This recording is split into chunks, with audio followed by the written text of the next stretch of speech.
আসতে পারো খাইতে খাইতে, আমরা রেডি আছি। যেখানেই থাকেন কমেন্ট করেন। করে এই যে ডিম, অপু হচ্ছে এখানে হাত দিয়ে খাচ্ছে, এই পাশে একজন।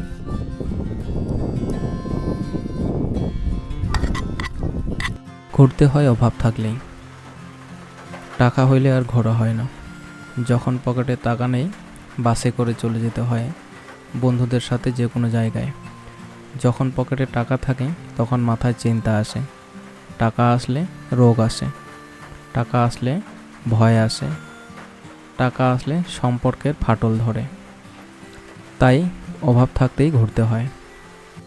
এই মুহূর্তে ইচ্ছে থাকলেও আর ঘোরার সেরকম উপায় নেই, বাইরে কোথাও যেতে পারবো না। চলো আজকে তোমাদেরকে নিয়ে যাব আমাদের বাড়ির পাশেই নদীর পাড়ে। আর জায়গাটা কেমন তোমাদেরকে সম্পূর্ণটা দেখাবো। এই রাস্তাটা দিয়ে হচ্ছে নৌকা বিহার যায়। নৌকা বিহার জায়গাটা কিছুদিন আগে কিন্তু ভীষণ জনপ্রিয়তা পেয়েছিল, তবে এখন সেটা বন্ধই হয়ে গেছে। এই তো কয়েক বছর আগে কি দারুণ ভিড় ছিল ওখানে, অনেক দূর দূর থেকে লোকজন আসতো ঘুরতে। তখন জায়গাটার সৌন্দর্যটা পুরোপুরি আলাদা ছিল। এখন সব কিছু কেমন যেন এলোমেলো হয়ে গেছে, জায়গাটা ঠিক মতন আগের মতো নাই, তাই আর এখন লোকজনও সেরকম যায় না। এই যে দোকানটা যে দেখা যাচ্ছে, এটা হচ্ছে আমাদের গ্রামেরই একটা ছোট্ট দোকান। এখানে অনেক কিছু জিনিসই পাওয়া যায়। আমরা যেহেতু নদীতে স্নান করতে যাচ্ছি, সাথে আমাদের হচ্ছে ছোট্ট মিনি ওভেনটাকে নিয়ে এনেছি। ভাবলাম ওখানে স্নান করব, তো সাথে কিছু জিনিস নিয়ে গেলে রান্না করে বানানোর সময়ও থাকবে আর বেশ ভালো লাগবে। তাই এখান থেকে আমরা ডিম, তেল, 4-5টার মতো ম্যাগির প্যাকেট নিয়ে নিলাম। বাড়ির থেকে আমরা হচ্ছে 4 জন মিলে আসছিলাম। এখানে দেখতেছি রপু ভাই বসেছিল, তাই ওকেও সাথে নিয়ে নিলাম। এটা হচ্ছে নদীর পার, আর এখানে সামনে আমাদের নদী পার হতে হবে, তাই ছোট প্যান্ট পরে নেওয়ার পালা, কারণ পাশে জল আছে।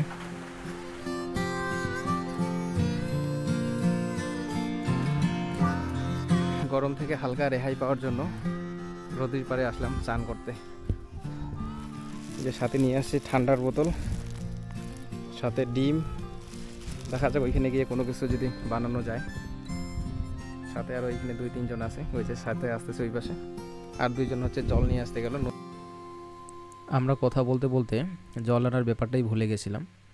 ভাবছিলাম যে হচ্ছে নদীর ওইখানে নৌকা বিহারের ওখানে একটা কল আছে, তো ওই কলটার থেকে জল নেব। আর এখানে আসার পর শুনতেছি যে ওখানের কলটা নাকি নষ্ট হয়ে গেছে, তার জন্য আমাদেরকে এখন জল নিয়ে আসতে হবে।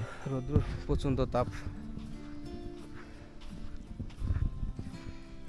এখন এটা পুরোটাই বালির চর হয়ে আছে, কিন্তু কিছুদিন পরে একদম পুরোটাই তখন জল হয়ে যাবে। এই যে সামনে যে বাঁধগুলো দেখা যাচ্ছে, এগুলোকে আমাদের এখানে লোকাল হিসেবে এটাকে বলে ঠক্করের মাথা। এই পাশে এরকম বাঁধ আছে, সাইডে আবার ওই পাশেও আছে। বর্ষার সময় পুরো জায়গাটা একদম পুরো জল থাকে, আর এগুলোর উপর দিয়ে কিন্তু নৌকা যায়।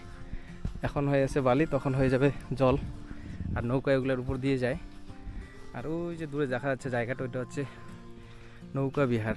একসময় খুব ভালোই ছিল জায়গাটা, অনেক লোকজন আসতো বাইরের থেকে লোকাল ঘোরাঘুরির জন্য, কিন্তু এখন এটা বন্ধই হয়ে গেছে। কয়েক বছর আগে কিন্তু নদীটা এই পাশে এতটা বড় ছিল না, এখানে একটা ছোট্ট নদী ছিল। আর এই নদীটা পার হয়ে গেলে তারপরে এই পাশটা চারপাশে হচ্ছে জমি ছিল। এই জমিগুলোর মধ্যে অনেকে অনেক কিছু চাষবাস করতো, যেমন শীতের সময় ফুলকপি, বাঁধাকপি, গম, ভুট্টা, পাট, ধান, অনেক কিছু এই জায়গাগুলোতে হইতো। তবে বন্যার জন্য নদীটা এই পাশে চলে আসাতে সব জমিগুলো নষ্ট হয়ে গেছে, আর এতে অনেক ক্ষতিও হয়েছে। আমাদের গ্রামের অনেক লোকের এখানে জমি ছিল, তো সেসব কিছু এখন নদীর জলে চলে গেছে। আগেকার মতো যদি থাকতো তাহলে কিন্তু জায়গাটা সৌন্দর্যটা আরও অন্যরকম লাগতো। এই যে আমরা নদী পার হয়ে চলে আসলাম, দূরে যে জায়গাটা দেখা যাচ্ছে, এই যে কদম বাগান গাছগুলো, আগে তো অনেক বেশি গাছ ছিল, তবে এখন নদীর ভাঙানোর জন্য অনেকে কাইটে নিয়ে গেছে। এর জন্য কদম বাগানটা একটা ছিল যে জঙ্গলটা, এটাও কমে গেছে। দেখো এখন হচ্ছে বাদাম চাষ করছে, আর নদীর চরে অনেকজনে এরকম বাদাম চাষ করে। এই জায়গাটায় বাদাম আছে, তারপরে সাইডে অনেক জায়গা জুড়ে এরকম বাদাম চাষ থাকে। খাবার জল পরে কি করেছেন? এই যে পাইছি মনে জায়গা খান পিকনিক খেলে আলা গা ধোয়ার জায়গা খান পাইছি চিনি গেলি কি করেন করা আমি তো গাওয়ে ধুই অলি ছাড়া ওটা বাস গাড়ি না হ্যাঁ কি করছে ওটা? ওই আম বড় বড় ক্লাসিকের হ্যাঁ ফুল না কি বলে দিছে হ্যাঁ কামালাতে বড়িয়া এগুলো বোধহয় ভাষা দিছে হ্যাঁ সেটা খাইছেন সেটা উঠে বোধহয় আসি জল কেমন ছিল?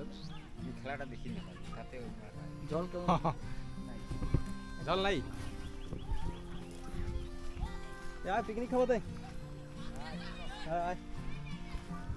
তোকে খেলা চলতেছে নাকি শেষ হ্যাঁ কাকে আমাদেরকে আমরা এখন আসলাম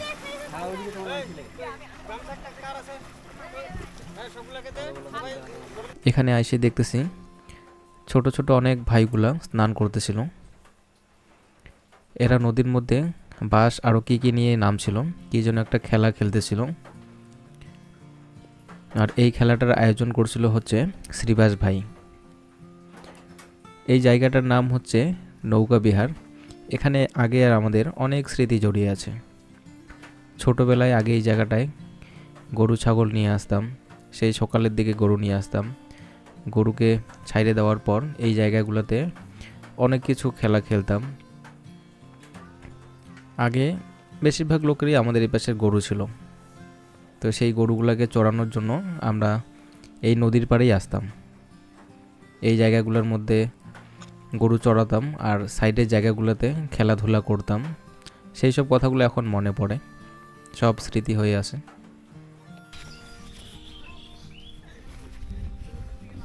এই যে আমাদের জায়গা সিলেক্ট করা শেষ, এই জায়গাটাতেই হবে।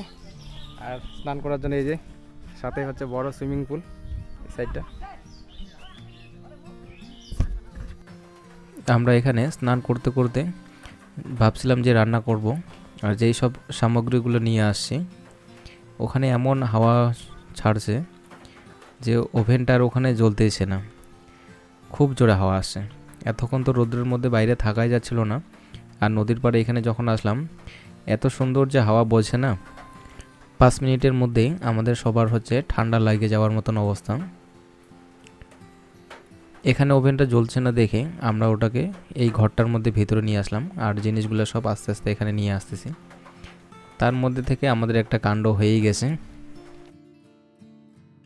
এখন কি বলবে? আমাদের আজকে পার্টি হচ্ছে।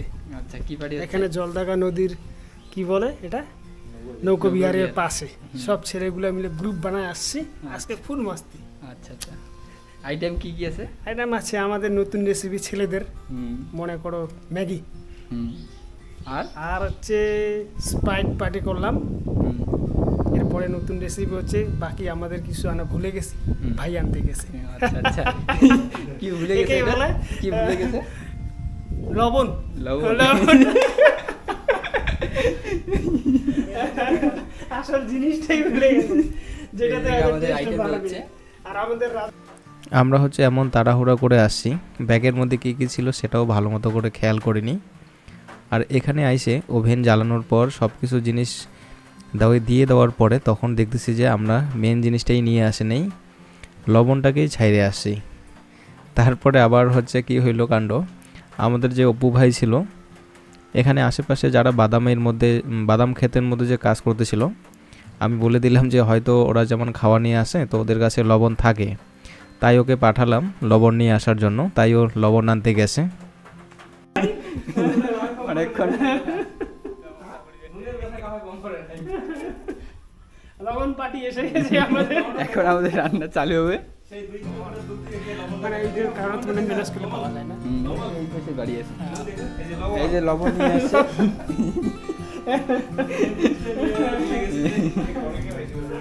সব কিছু ঠিক ছিল। কেমন টেস্ট? জবরদস্ত একদম। সেই না? आप लोग আসতে পারো খানা খেতে, আমরা রেডি আছি, যেখানেই থাকেন কমেন্ট করেন। সুপার না, যে আমরা হচ্ছে সত্যি জাহানে নামি একটা নৌকা ফিরে চলে আসছি। প্লেট শর্ট থেকে দেখা নেই, এই যে ডিম, অপু হচ্ছে এখানে হাত দিয়ে খাচ্ছে, এই পাশে হচ্ছে একজন, এই পাশে একটা দাদা, এই পাশে আরেকজন, আর আমি হচ্ছে এখানে কড়াই দেখি। সব কিছু টুকটাক এই পাশ ওপাশ থেকে জোগাড় করার পর অবশেষে রান্না কমপ্লিট। তারপর এখানে খাওয়া দাওয়া করতেছিলাম। আর প্লেট হচ্ছে আমার কাছে 2টা ছিল, আমরা যেহেতু 5 জন লোক তাই 2টা প্লেট 2 জনকে দেওয়ার পর বাদ বাকিটা আমরা হচ্ছে কেউ কড়াইয়ের মধ্যে, কেউ কড়াইয়ের ঢাকনাতে, এরকম করেই সবাই নিয়ে খাওয়া দাওয়া করতেছে।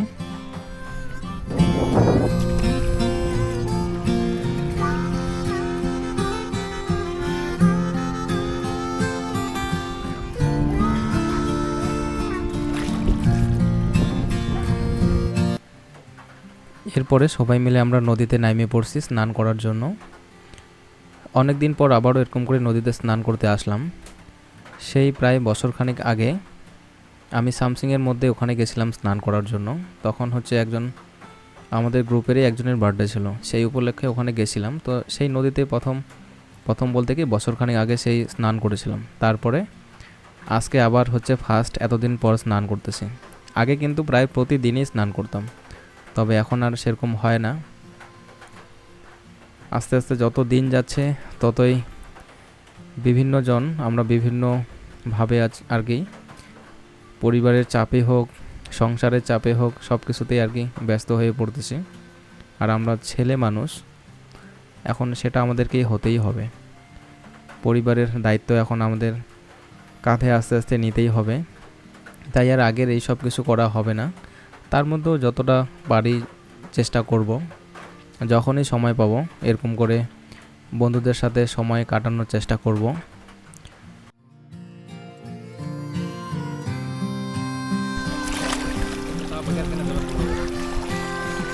ভিডিও না ওরে, হ্যাঁ এখন পয়সা ফুল কালা লাস্টে বাড়ি গেছে